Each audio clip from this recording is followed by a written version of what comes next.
झर्यो र अन्त्यमा केही उकालो चढेपछि यो गाउँ आइपुग्यो। कस्तो रोचक गाउँ रहेछ यो। एउटा डाँडाको उचाइमा यस्तो समथल टार छ।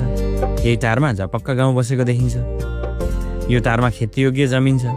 रातो माटो भएको टारमा सिँचाइ सायद हुँदैन यहाँ। गरा बनाएको हिसाबले अन्नबाली त पक्का गरिन्छ यहाँ। हेरौँ गाउँ छिरेर स्थानीय भेटिए गफगाफ पनि गर्नेछौँ।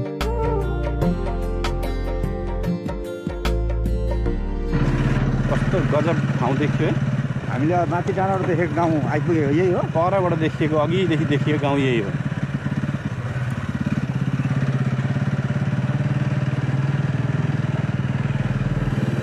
पल्लो डाँडामा हुँदादेखि नै यो गाउँ हामीले देखेका थियौँ। त्यहाँबाट कति सुन्दर देखिन्थ्यो यहाँको बस्ती। वास्तवमै गाउँ राम्रो छ। पुराना घरहरू हेरिरहँ लाग्नेछन्। खासै चहल पहल चाहिँ छैन गाउँमा। यो तामाङ गाउँ, नाम राम्चे रहेछ ठाउँको। सिन्धुलीको अन्तिम तीनपाटनको अन्तिम हो यो। तीनपाटन गाउँपालिका 3 को चाहिँ वडा नम्बर 3 को चाहिँ अन्तिम ठाउँ। योभन्दा उता गएपछि गोलन्जर पर्छ है। यता चाहिँ हाम्रो राम्चे हो। र त्यस हुनाले हाम्रो अलिक विकटता ठाउँ हैन, भौगोलिक हिसाबले हेर्दाखेरि अब तपाईँको विकास त्यति छैन। हाम्रो यो तीनपाटन गाउँपालिका वडा नम्बर 3 को चाहिँ अन्तिम कारणले गर्दा विकास त्यति राम्रो छैन। बाटो नि अप्ठ्यारो छ, तपाईँको भिर पहराहरू त्यस्तो अप्ठ्यारो छ। तर पनि गाडीहरू त ठुल्ठुलो हिँड्छ। एकदम जोखिमपूर्ण छ क्या हिँड्नलाई। हाम्रो चाहिँ खास गरी तामाङ बस्ती छ है। तामाङ योजन तामाङहरू हो। गोले तामाङ 2-3 घरको छ। त्यस लगायत धेरै ठुलोमा चाहिँ अब तामाङ बस्ती नै छ है। अब क्षेत्री कटोलाहरू छ 2-3 घर। अनि बुढथोकी छ 2-3 घर। अब यस्तो ठाउँ छ है, डाँडा छ, पानीहरूको सुविधा छैन, सिँचाइ छैन। अब गरिन्छ एक सिजन यस्तो हिउँ मकै लगाइन्छ। अब मकै लगाइन्छ, कोदो लगाइन्छ र पनि समयले सिँचाइ छ भने पानी बेला बेलामा दियो भने त्यो पनि हुन्छ है। अनि खानेपानीको के छ? खानेपानीको चाहिँ अब राम्रै व्यवस्था छनु चाहिँ, तर धेरै माथिबाट ल्याएको हो है। 2 महिना जस्तो भयो दुर्घटना है। तपाईँको त्यो दायरागौँडा भिर भन्छ है। अहिले हामी आएको हजुर हजुर। त्यस भिरबाट चाहिँ हाम्रै गाउँको दाजुभाइ अङ्कल पर्ने एक्सिडेन्ट भएर तल झर्नुभयो र मान्छेमा चाहिँ त्यति ठुलो क्षति भएन। थोरै हजुर। बाइक चाहिँ अब धेरै तल लगभग तपाईँको भनौँ न 200-300 मिटर तल खस्यो। मान्छे नै खट्यो भने तपाईँको 50-60 मिटर तल त चोटपटक चाहिँ भयो सामान्य, तर त्यस्तो ठुलो चाहिँ भएन। बाटोको कारणले दुर्घटना भइरहेको छ। हजुर हजुर। हाम्रो चाहिँ अब यही हो सर। अब यहाँ कृषि गर्ने सक्ने युवाहरू चाहिँ लगभग तपाईँको अहिले विदेशै पलायन हो है। अरू यहाँ पेसा कृषि गरेर खासै राम्रो प्रगति पनि छैन। अनि त्यस कारणले सकेको बुढाबुढी होइन, थोरै कोही घरमा मात्रै अलि हामी जस्तो अलि युवाहरू छन् है। 1-2टा घरमा नबसी नहुने अब बाध्यताले मात्रै छन्। नभए प्रायः जस्तो घरमा हामी जस्तो युवाहरू भेटिँदैन क्या।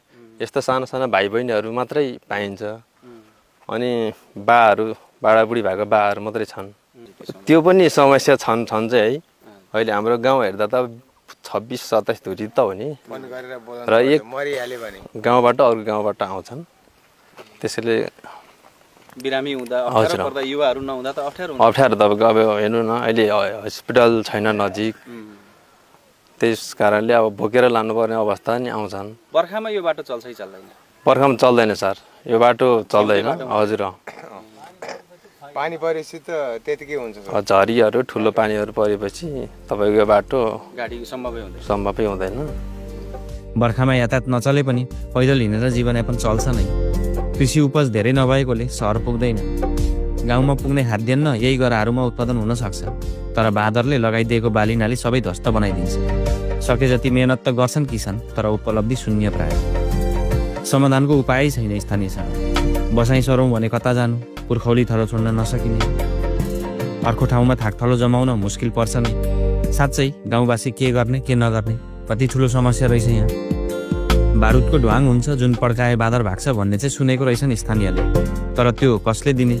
प्रविधि सिकाइदिने कसले? बसाइ जान पनि मन छैन। अनि अन्त किन्नु जोड्नु सकिँदैन।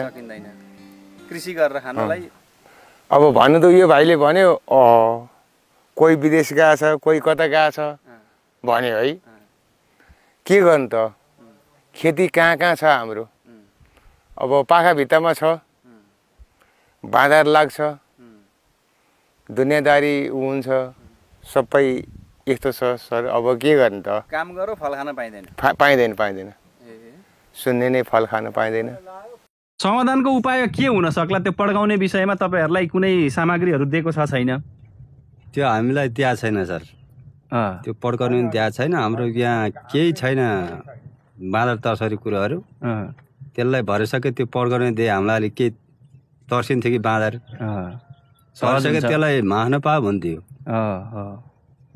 भन्ने नै लाग्छ हामीलाई चाहिँ यो राम्चे भन्ने गाउँ कटेपछि त बाटो त झन् यो धुरीमा चुच्चोमा मात्रै छ बाटो ल हेरौँ यो कसरी बाटो गएको छ कति अप्ठ्यारो छ यो अलिकति मिस्टेक भइदियो भने गाडी यहाँदेखि दुईतिरै जान सक्ने सम्भावना छ दाहिने पनि भिर देब्रे पनि भिर छ अब बाटो हाम्रो चाहिँ सायदै सिधै अगाडि जान्छ होला हामी त यो पृथ्वीकै चुच्चोबाट हिँडेको जस्तो महसुस हुँदैछ एकदमै पृथ्वीको चाहिँ टाकुराबाट निस्केको जस्तो छ निकै जोखिमपूर्ण छ बाटो भयङ्कर छ बाटो